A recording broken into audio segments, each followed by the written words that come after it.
नमस्कार मित्रों। आज जिस विषय का हम अध्ययन करेंगे वो है बीए भाग द्वितीय के लिए है।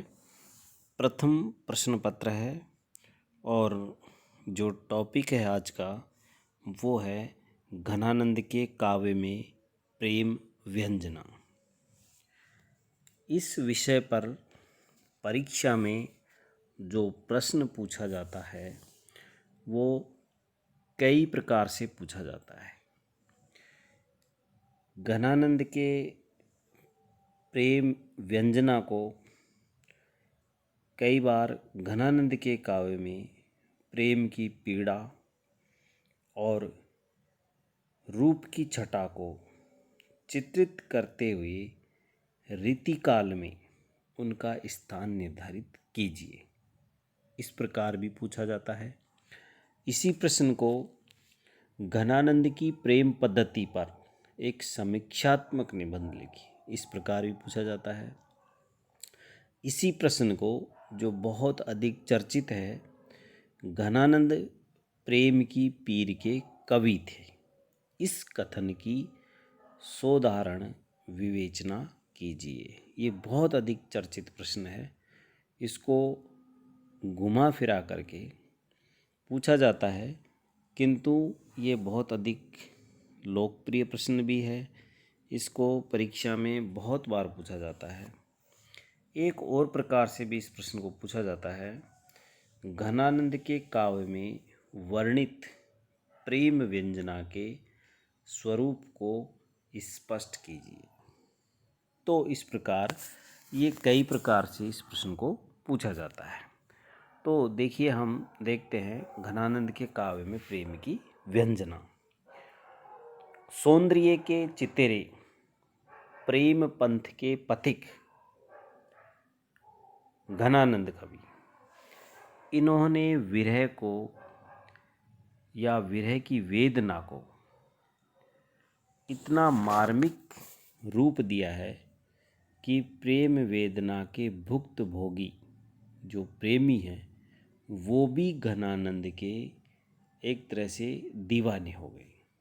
और घनानंद रीतिकाल की स्वच्छंद धारा के प्रमुख कवि होने के नाते उनका जो काव्य में जो एक तरह से उनकी व्यंजना है वो भी स्वच्छंद है। उनके काव्य में सौंदर्य, प्रेम, विरह, इनकी अनुभूतियों का एक तरह से सम्यक चित्रण देखने को मिलता है। सौंदर्य, प्रेम और विरह, इनकी अनुभूतियों में जो सौंदर्य है उसका प्रथम स्थान है, दूसरा स्थान प्रेम का है और तीसरा स्थान वियोग का है। अतः घनानंद के काव्य में ये स्पष्ट होता है कि जो प्रेम उनका है या उनके काव्य में जो प्रेम की व्यंजना है वो निराधार नहीं है। उसके लिए उन्होंने सौंदर्य को आधार बनाया है और प्रेम का प्रथम सोपान यद्यपि सौंदर्य ही होता है, लेकिन इसका जो अंतिम सोपान है वो विरह होता है या विरह की वेदना होता है। तो घनानंद के काव्य में सौंदर्य, प्रेम और विरह, इन तीनों का अभूतपूर्व संगम हुआ है। यहाँ हम तीनों भावों का एक तरह से अलग अलग विवेचन करेंगे, जिसमें घनानंद के प्रेम की या प्रेम के जो पीर हैं कवि घनानंद, उनके काव्य का हम एक तरह से दृष्टिपात कर सकेंगे। तो सौंदर्य निरूपण और प्रेम का लौकिक आधार, घनानंद अपनी जो प्रेयसी है या प्रेयसी थी सुजान, उनके रूप का नशा पीकर मतवाले बने थे। उनका हृदय सुजान के अद्वितीय सौंदर्य पर एक तरह से आसक्त था और ये आसक्ति सहज ही पैदा नहीं हो गई थी, बल्कि ये अटूट आसक्ति थी जो सुजान के अपूर्व रूप की उपज थी। सुजान जो घनानंद की प्रियतमा थी, उनको घनानंद ने उनके अंग प्रत्यंग को या अंग प्रत्यंग की शोभा, मधुरता, सुंदरता और उस सुजान का जो मोहक रूप था उसकी छवि का वर्णन घनानंद ने एक तरह से मन से किया, जी खोल कर किया। इसके अतिरिक्त घनानंद का जो काव्य सौंदर्य है, उस सौंदर्य में उन्होंने सूक्ष्मता के साथ अपनी प्रेमिका के सौंदर्य का वर्णन किया है, जिसमें सरसता है और प्रेम की आसक्ति की प्रधानता है, जो नित्य नवीनता के साथ में उन्होंने प्रस्तुत किया है। यही कारण है कि कवि द्वारा यहाँ पर जो निरूपित उनका जो सौंदर्य है वो वासना विलास का साधन नहीं बल्कि प्रेम का पवित्र रूप है।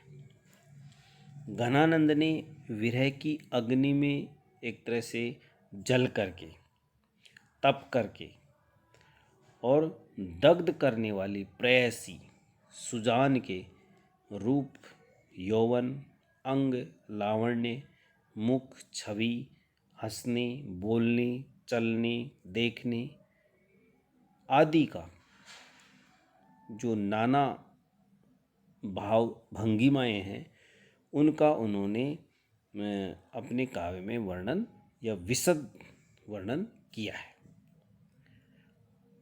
घनानंद ने जो काव्य में प्रेम का एक तरह से रूप दिखाया है, उनका एक एक अंग पाठक को आकर्षित करता है, मधुर लगता है और उनकी एक एक चाल, एक एक बात पाठक को अपूर्व माधुर्य से आनंदित करती है, आकर्षित करती है। सुजान का रूप घनानंद ने एक तरह से वास्तविक भावों में भर करके और उसका रूप सौंदर्य का चित्रण किया है। सुजान के रूप का क्रमबद्ध रीति से कवि परिपाटी के अनुसार नक्शिक वर्णन घनानंद ने किया है और सुजान की समस्त छवि, जिसका मतलब पाठक को प्रत्येक अंश आकर्षित करता है, उन अलग अलग अंगों पर भी घनानंद ने प्रकाश डाला है, उनका चित्रण किया है, जो सहज ही उसकी छवि या उन छवियों का चित्रण पाठक को एक तरह से अपनी ओर आकर्षित करता है। दूसरा है प्रेम निरूपण। रीतिकालीन जो कवि हैं उनके द्वारा प्रतिपादित जो प्रेम वासना में था या वासना में लिप्त था, वह घनानंद के काव्य में शुद्ध अनुभूति परक होकर के एक तरह से पवित्र हो गया। उसमें केवल बाह्य सौंदर्य को ही नहीं देखा गया बल्कि आंतरिक सौंदर्य के ऊपर भी उन्होंने अपने काव्य में लेखनी चलाई है। ये स्वच्छंद मार्गी कवियों ने हृदय की आँखों से अपने प्रेमी या प्रेमिका को देखा है और कहा कि प्रेम के जो आंतरिक सौंदर्य का महत्व है, बाह्य सौंदर्य का कोई मूल्य नहीं है। घनानंद भी एक प्रेमी जीव थे। सुजान से उनका सच्चा प्रेम था। सुजान उनके हृदय में बसी हुई थी और वे उसे कभी भुला भी नहीं सके थे। तो इस प्रकार घनानंद का प्रेम पहले लौकिक प्रेम था, किंतु बाद में उनका आलम्बन प्रेयसी सुजान न होकर के रसिक शिरोमणि लीला धारी बिहारी अर्थात कृष्ण वो हो गए और उन्होंने कृष्ण को ही सुजान मान लिया। फिर उनके प्रेम का मूल स्वर व्यक्तिगत प्रेम न हो करके एक तरह से सार्वजनिक हो गया। घनानंद के प्रेम की इसी विलक्षणता को ध्यान में रखते हुए जो आचार्य रामचंद्र शुक्ल है, उन्होंने लिखा है कि उन्हें प्रेम की गूढ़ अंतर्दशाओं को व्यक्त करने में सबसे अधिक सफलता मिली है। प्रेम में जो भी स्थितियां हो सकती हैं, उन सब का परिचय घनानंद की कविताओं में आसानी से मिल जाता है। उनका प्रेम आरंभ में चाहे भौतिक रहा हो, मांसल रहा हो, परंतु बाद में उठ करके वो क्या हो गया, सूक्ष्म हो गया। इसलिए उसकी अभिव्यक्ति में गहराई भी आ गई।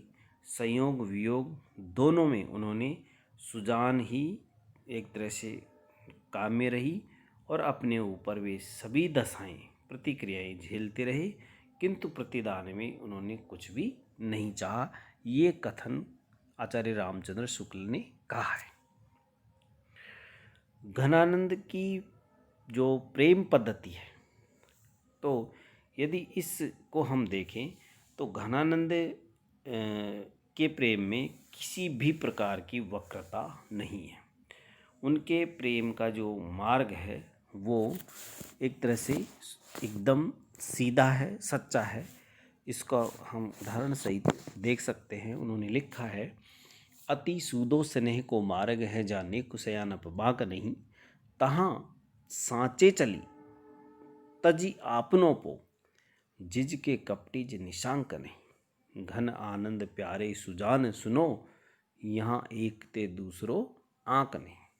अर्थात प्रेम का मार्ग सरल है, सहज है, उसमें कपट, अविश्वास का या विश्वासघात का कोई स्थान नहीं है, ऐसा घनानंद कवि कहते हैं। उसके लिए अपनापन चाहिए, अहंकार को छोड़ना पड़ेगा और प्रेम में एकित्व है और एकित्व ही उसकी साधना है। द्वितीय को उसमें कोई स्थान नहीं है। तो इस प्रकार एक अन्य स्थल पर घनानंद ने प्रेम को बुद्धि से परे मात्र अंतर का व्यापार माना है। बुद्धि दासी है, रीझ भरी प्रेमानुभूति, रीझ भरी प्रेमानुभूति पटरानी है।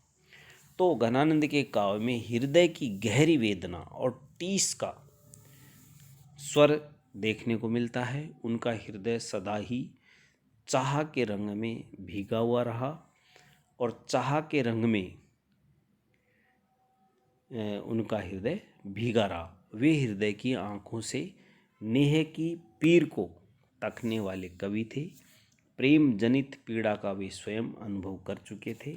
तो इस प्रकार उनके काव्य में जो प्रेम के विभिन्न एक तरह से उनके प्रेम की जो विभिन्न विशेषताएं हैं वो देखने को मिलती हैं। यदि उसका हम अध्ययन करें तो घनानंद का जो प्रेम है उसका पहला जो बिंदु है वो है प्रेम की शुद्धता। घनानंद का प्रेम सीधा, सरल, सपाट है। उसमें कहीं पर भी वासना की गंध नहीं है। रति, चित्रण आदि की तो बात ही दूर। घनानंद का जो प्रेम है वो नृत्य की सुजान से था, जिसकी खातिर उन्होंने राज दरबार भी छोड़ना पड़ा। इनका प्रेम पहले लौकिक था किंतु बाद में अलौकिक हो गया।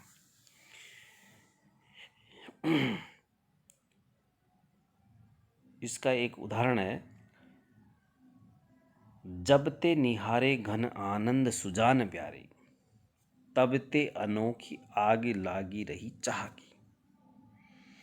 घन आनंद जीवन दायक है, कछु मेरी है पीर हिये परछो। एक विशाल की टेक गहे लगी, आस रहे बस प्राण बटोही।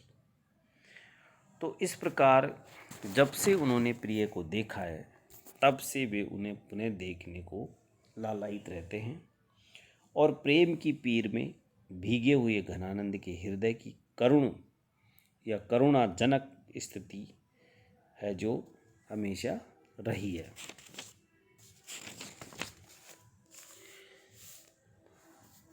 प्रेम की अनन्यता, जो घनानंद हैं उनके काव्य में प्रेम की परिपक्व अवस्था और प्रेम की एक तरह से एक उत्कृष्ट रूप देखने को मिलता है। घनानंद सुजान के उपासक थे। वह देवी रूप में या भगवान रूप में उनके लिए सब कुछ थी। वे उसे प्रेम और प्राणों का आधार मानते थे। यदि वह रूठ जाए तो क्या होगा? घनानंद कवि ने अपने काव्य में कहा है, नेह विधि प्यारे गुण, नेह निधि प्यारे गुण, भारे है न रूठे हुजे, ऐसो तुम करो तो विचारन के कौन है। उन्होंने प्रेम की अनन्यता के बारे में स्वयं लिखा है कि यहाँ एक ते दूसरो आंकने। घनानंद के जो प्रेम की झलक है उनका एक उदाहरण है, उससे हम देख सकते हैं।